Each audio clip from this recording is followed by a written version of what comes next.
Castle in the Attic, Chapter 11. The dirt road out of the castle wound around a corner between two rows of stately trees. Summer was in full flower, and the trees seemed weighed down by their heavy green leaves.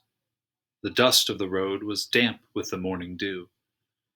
Spiders had stretched their webs on the bushes, and drops of water glistened on the strands like tears. Birds chided each other and called out the news of early travelers on the road. Swallows dropped from the trees like stones to snatch a bit of breakfast on the wing. The day was already warm, and William was grateful for his loose tunic. He and Sir Simon walked in companionable silence for a long time. William wanted to ask where the attic had gone, and whether the knight recognized the neighborhood, and how he knew which road to take, but he held back his questions. He didn't want to interrupt the knight's meditations. They stopped for lunch by the side of a wide river, which flowed slowly between high, muddy banks. "The water is low," Sir Simon said. "It is spring. In the spring, that bridge we just crossed is often washed away by the melting snows." "You know where we are, then?" "Oh, yes," Sir Simon said between mouthfuls of bread. "We should reach the edge of my land by noon tomorrow. But we have to go through the forest first. You must stick close by me then." "Is it dangerous?" William asked. "It can be," was all the knight replied. He made an effort to get to his feet, but was unsuccessful. "Your hand, my squire." William leaped forward and pulled the knight up with both hands, to the clanking of his shin guards. "Oh, I do long for a mount, young William. A true lord does not wish to return to his people walking like a squire." "Did you have a horse before, Sir Simon?" "A horse!" the knight thundered. "Our stable was famous for the speed and breeding of our horses, 100 in all, and I had the best, a silver stallion named Moonlight." "Is that why you are called the Silver Knight?" "Yes. When Moonlight and I entered the lists at the tournaments, the ladies cried with delight. He was the strongest and yet the most graceful of horses. Our bodies moved together as if we were one. Oh, do not remind me of it, William." The knight looked so sad that William changed the subject. "Let me carry your helmet, Sir Simon. You don't need it yet, do you?" "No, I expect not. That would lighten my load considerably," he said, handing over the plumed object, which William tucked under his arm. As they moved away from the river, the land became wilder. The road narrowed with every step. Sir Simon's armor protected him from the thorns of nearby bushes, but William had to stop often to untangle his tunic from their grasp. The song of sparrows had been replaced by the raucous call of the rooks that sat, black and motionless, in the thick trees above them. William had the eerie feeling that the birds were passing word of their progress along to someone ahead. Sir Simon stopped so suddenly that William bumped into his back. He peeked around the knight to see what lay ahead. The road now looked like a tunnel running into the darkness of the forest. "My helmet, William. Your hands must be free to reach your dagger. Stay close to me. The forest will be full of the noise of animals. Strange apparitions will tempt you on every side, no matter what. You must stay on the path. They say that the noise often drives people mad because it is so constant. Talk to yourself if you have to shut it out. Are you ready?" "Yes," William said.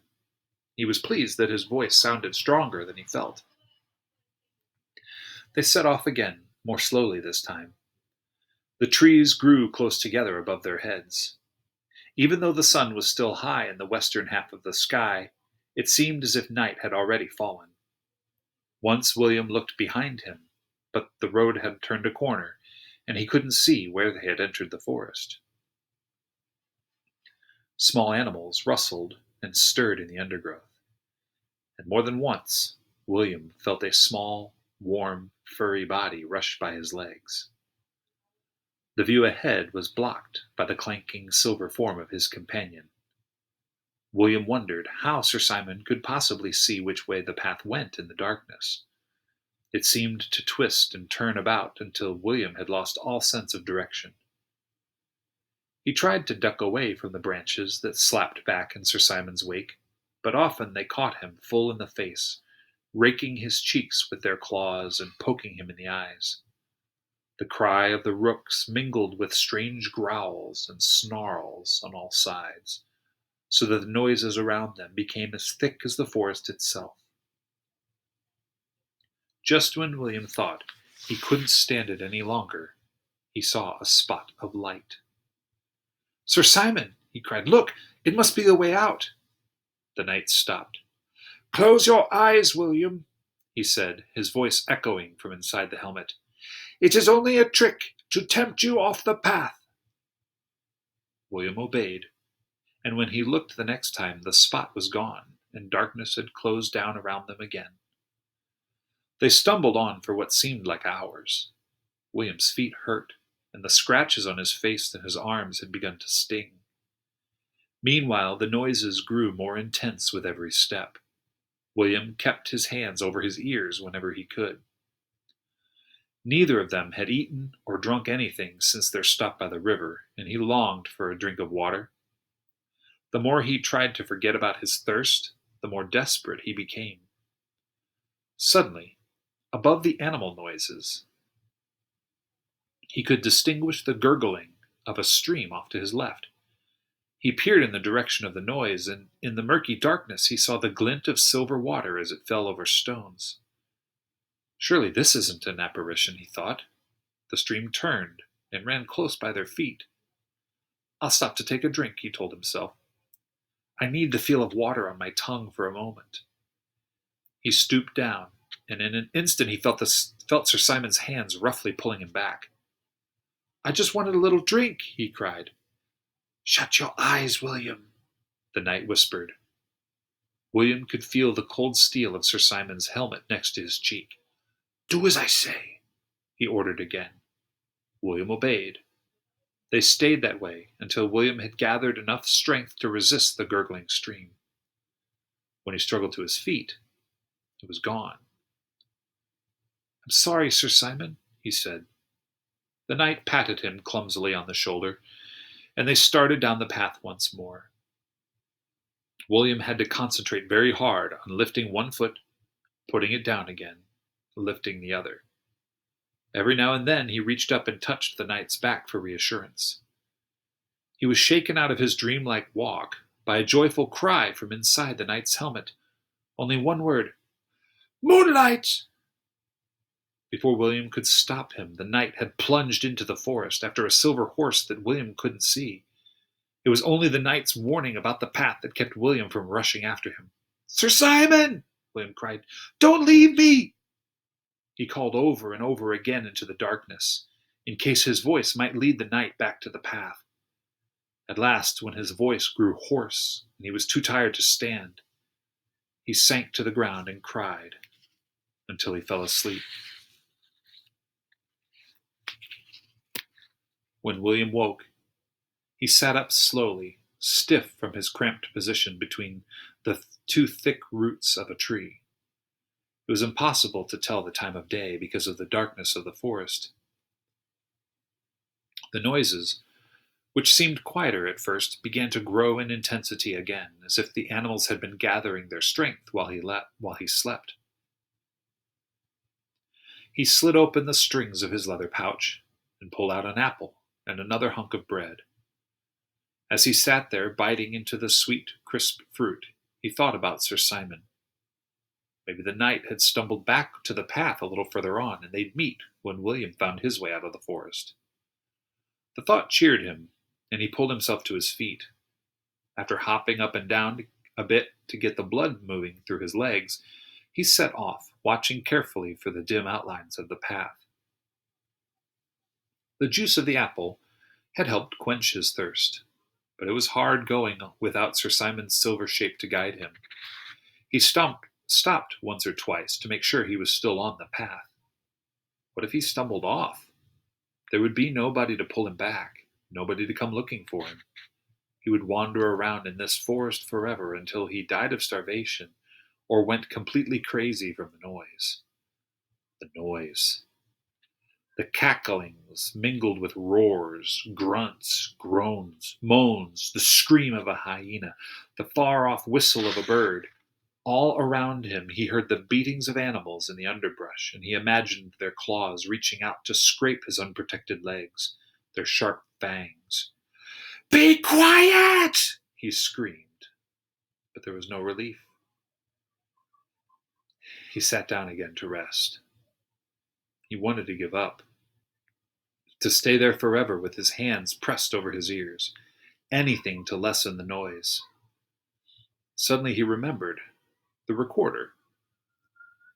He knew the thin, reedy notes were not loud enough to drown out the animals, but if he could just listen to something else for a while, he might be able to go on. He pulled the recorder out, ran his tongue over his lips, and blew a couple of notes. The silence was instantaneous. But as soon as he stopped playing, the noises began again, slowly at first, and then building up. He played 5 more notes. Silence. "Well now," he said, feeling much happier. "I've never had such a good audience. Any requests?" His voice was drowned out by the growling roars and growls, growing roars and growls. But when the animals heard the notes of his recorder, they kept still. William walked along, his eyes on the path, playing every song he had ever learned. Hot Cross Buns, Scarborough Fair, Michael rowed the boat ashore. After a while he started on Christmas carols, Away in a Manger, Silent Night. The familiar tunes made him think of home, of the tinsel-covered tree they always set up in the corner by the bookshelf of the first snowfall, when he and Mrs. Phillips always made a snowman with a carrot nose and 2 pine cones for ears. Slowly he became aware of the gloom lifting ahead of him, but he didn't dare look too closely in case he was being tempted again. When he did at last glance up, he could see blue sky through the twisted branches of the trees. After a few more songs, the road led him out into the middle of a large field. William slipped his recorder into his pouch, turned a cartwheel right there in the middle of the road. "I did it!" he cried. "I made it through the forest all by myself!" Then he turned 2 more cartwheels and a front handspring to congratulate himself once more. "Not bad," said a voice from the side of the road. William pulled his tunic down and straightened his dagger while he looked for the speaker. At last he saw a small boy sitting on a stone wall. His head was topped with a circle of blonde hair, and he was whittling a stick with lazy strokes. "Good morning. I didn't know anybody was watching me," said William. "Not many travelers make it through the forest alone," the boy said. "Actually, I was with someone, but he took a different path," William said. "Have you seen him?" "No," said the boy, "and I expect I never will. There's only one path through the forest, and you were on it." William decided to say no more about Sir Simon. "I'm looking for the castle of the wizard Alastor. Can you tell me how to get there?" "You do better to go back into the dark forest," the boy said casually. "Everybody else I've seen is trying to get away from Alastor." "I have important business with him," William said, standing as straight as he could. The boy looked him up and down and shrugged. "From what I hear, Alastor only does business with the devil, but suit yourself." He cocked his head to the right. "Follow this road and you'll find your way soon enough. The wizard has left his mark on the land." "Thank you," William said, starting off in the direction the boy had indicated. "If you see my friend, will you tell him which way I've gone?" "What does he look like?" the boy asked. "He's a knight, with a silver helmet." At that, the boy scrambled off the fence. He ran up to William and looked around him quickly before speaking again. "You mean the Silver Knight has come back?" he whispered, holding on to William with both hands. William didn't answer right away. "What's it to you?" "My grandmother was the Silver Knight's nurse when he was a baby. We know that Alastor defeated him with magic, but my mother says he will return and take back his kingdom. Then our troubles will be over." "What troubles?" William asked. "Ever since Alastor made himself lord, the crops have not grown well. The animals have gotten sick and died. The cows haven't given milk. Even the wells have gone dry. They say that Alastor has a storeroom of gold in the castle, but each year he demands higher and higher rents from us. People disappear in the middle of the night and we never see them again." The boy stopped his frenzied whispering and glanced around him. "They say everybody is Alastor's spy."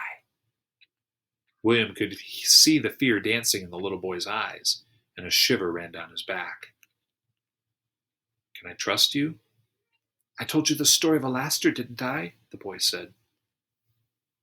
"All right then. You must stay here and wait for the Silver Knight.